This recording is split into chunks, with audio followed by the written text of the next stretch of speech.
नमस्कार शेतकरी मित्रांनो, रॉयल शेतकरी या यूट्यूब चॅनलमध्ये आपलं सर्वांचं स्वागत। कांदा उत्पादक शेतकऱ्यांसाठी मोठी आनंदाची बातमी। होय शेतकरी मित्रांनो, या व्हिडिओच्या माध्यमातून जाणून घेऊया आपल्या हाती आलेले सर्व बाजार समितीचे ताजे कांद्याचे भाव। तत्पूर्वी आपणास विनंती करतो की शेतीविषयक असो किंवा इतर सर्व प्रकारच्या माहितीसाठी आपले यूट्यूब चॅनल नक्की एकदा सबस्क्राईब करा, लाईक करा, शेअर करा। चला तर मग व्हिडिओ पाहूया।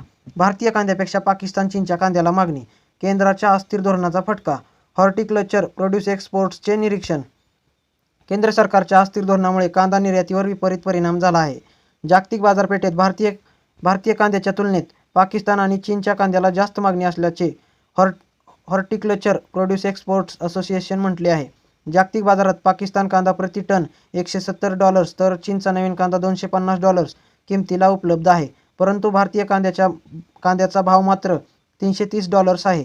त्यामुळे भारतीय कांदा जागतिक बाजारात पिछाडीवर पडला आहे। भारतापेक्षा पाकिस्तान आणि चीनच्या कांद्याला जास्त मागणी आहे, असे हॉर्टिकल्चर प्रोड्युसर एक्सपोर्ट्स असोसिएशन अध्यक्ष अजित शहा यांनी ॲग्रोवनला सांगितले। केंद्र सरकारने कांदा निर्यातीला प्रोत्साहन देण्यासाठी पावले उचलली पाहिजेत। कांदा निर्यातीवर 5% प्रोत्साहन अनुदान द्यायला हवे, असे निर्यातीच्या बाबतीत शासनाने स्थिर धोरण आवश्यक आहे, अन्यथा पुढील वर्षात कांदा लागवडीचे क्षेत्र कमी होऊ शकते। विशेष म्हणजे पाकिस्तानच्या कांद्याची गुणवत्ता सर्वसाधारण असून पुरवठा स्थिर स्वरूपाचा असतो। भारतातील कांदा निर्यात सरकारच्या सातत्यपूर्ण हस्तक्षेपामुळे डळमळती झाली आहे। देशांतर्गत बाजारात कांद्याची उपलब्धता वाढून दर कमी राहावेत या उद्देशाने केंद्राने अनेक धोरणात्मक निर्णय घेतल्यामुळे कांदा उत्पादक शेतकऱ्यांची कोंडी झाली। केंद्र सरकारने 19 ऑगस्ट 2023ला कांद्यावर 40% निर्यात शुल्क लावले। त्यानंतर किमान निर्यात शुल्क प्रति टन $800 करण्यात आले। सरकारने 8 डिसेंबर 2023 रोजी कांद्याला निर्यातीवर बंदी घातली। मे 2024 मध्ये कांद्यावरील निर्याती बंदी उठवली, परंतु 40% निर्यात शुल्क लावले। त्यानंतर महाराष्ट्रातील विधानसभा निवडणुकीच्या तोंडावर सप्टेंबर 2024 मध्ये निर्यात शुल्क कपात करून ते 20% केले। सरकारच्या धरसोडीच्या धोरणामुळे शेतकऱ्यांचे नुकसान होत आहे।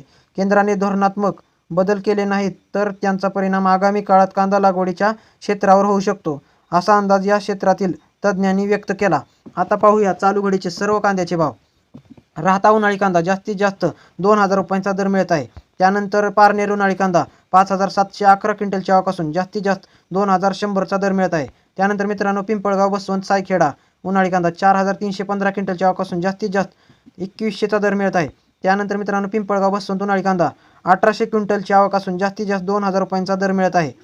त्यानंतर मित्रांनो संगमनेर उन्हाळी कांदा 4964 क्विंटलची आवक असून जास्तीत जास्त $2000 दर मिळत आहे। त्यानंतर मित्रांनो लासलगाव उन्हाळी कांदा 17388 क्विंटलची आवक असून जास्तीत जास्त $2100 दर मिळत आहे। कामठी लोकल कांदा 18 क्विंटलची आवक असून जास्तीत जास्त $2000 दर मिळत आहे। त्यानंतर मित्रांनो सोलापूर लाल कांदा 9132 क्विंटलची आवक असून जास्तीत जास्त $2300 दर मिळत आहे। पुढील बाजार समिती शिरूर कांदा मार्केट 1407 क्विंटलची आवक असून जास्तीत जास्त $2100 दर मिळत आहे।